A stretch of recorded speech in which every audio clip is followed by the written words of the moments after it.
ஒரு மனிதர் அல்லாஹ்வின் தூதரே, இறைவனிடத்துல நான் எப்படி துவா செய்யணும், எப்படி பிரார்த்தனை செய்யணும், எனக்கு அதை சொல்லித்தாங்களேன் அப்படின்னு கேட்கும்போது நபிகள் நாயகம் இந்த துவாவை சொல்லித் தருகிறார்கள். துவாவை சொல்லிக் கொடுப்பது மட்டுமல்ல, அதனால் கிடைக்கிற சிறப்பை இந்த செய்தியிலேயே நபிகள் நாயகம் குறிப்பிடுகிறார்கள். அந்த மனிதருக்கு நபிகள் நாயகம் கற்றுக் கொடுத்த பிரார்த்தனை என்ன?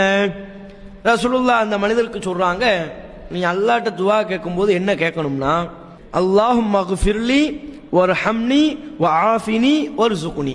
4 வாசகம். இந்த 4 வாசகம் இதைத்தான் ரசூலுல்லாஹ் சொல்லி கொடுக்குறாங்க. இந்த 4 வாசகங்களை கொண்ட இந்த துவாவின் பொருள் என்ன? அல்லாஹும்ம ஃபிர்லி, இறைவா என்னை மன்னித்து விடு, வர்ஹம்னி எனக்கு அருள் புரி, வஆஃபினி எனக்கு சுகமளித்து விடு, வர்ஸுக்னி எனக்கு ரிஸ்கை வழங்கு. இந்த துவாவை சொல்லிட்டு நபிகள் நாயகம் ஸல்லல்லாஹு அலைஹி வஸல்லம் அவங்க சொல்றாங்க, தோழரே இந்த துவா எப்படிப்பட்ட துவா தெரியுமா? இந்த துனியாவையும் உனக்கு ஒன்றிணைத்து விடுகிறது, மறுமையையும் உனக்கு ஒன்றிணைத்து விடுகிறது. அப்படின்னா என்ன? துனியாவில் உனக்கு தேவையான விஷயம், மறுமையில தேவையான விஷயம், ரெண்டையும் சேர்த்து தந்துருதுப்பா உனக்கு.